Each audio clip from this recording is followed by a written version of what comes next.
हाय नमस्कार, स्वागत आहे आपल्या नवीन एका ब्लॉगमध्ये। तर छोटासाच ब्लॉग आहे आणि आम्ही आज आलोय स्वामी समर्थांच्या मंदिरामध्ये। तर आज आहे स्वामी प्रकट दिन, तर सगळेजणच आलोय इथं। पाषाणमध्ये स्वामी समर्थांचं हे मंदिर आहे, तर इथं आलोय आम्ही आता दर्शनासाठी सगळेजण।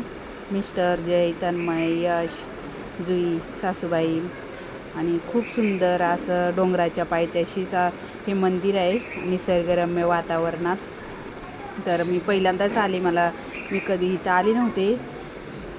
स्वामींचं दर्शन पण छान असं झालं आणि दुपारची वेळ असल्यामुळं काही जास्त गर्दीही नव्हती आणि मस्त असा होमही पेटवलेला तिथं। तर होमाचं दर्शन घेतलं, स्वामी समर्थांचं दर्शन घेतलं आणि स्वामी समर्थांचे मंदिरामध्ये खूप सारे फोटो आहेत। तर इथं सगळेजण बसलेत, प्रसाद भेटला होता इथं, तर सगळ्यांनी प्रसादही घेतला आणि मी नंतर स्वामींना मोजराही केला। हा ड्रेस मी खूप दिवसातून आज घातला आणि साडीचाच मी घरी शिवलेला ड्रेस आहे, तर खूप दिवसातून आज घातला। आणि ह्या मंदिरामध्ये मी पूर्वी कधीच आले नव्हते आणि आम्ही दुसऱ्या एका कार्यक्रमासाठी गेलो होतो। तर तिकडून येताना हे मंदिर होतं, साई चौकातूनच वरती जावं लागत होतं थोडंसं। तर तन्मय म्हटला चला जाऊया आपण मंदिरामध्ये।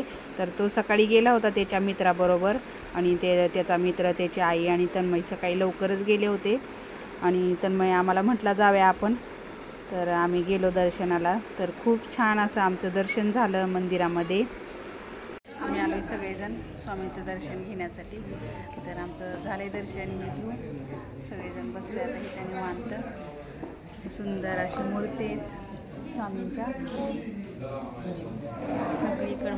सगळीकडे मूर्त्याच मूर्ती।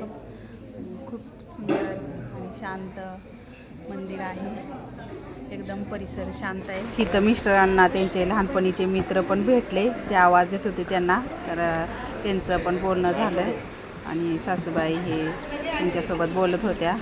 असा होता आमचा छोटासा आजचा ब्लॉग, स्वामी समर्थांचं दर्शन ही केलेलं। तर कसा वाटला सांगा कमेंट करून। धन्यवाद।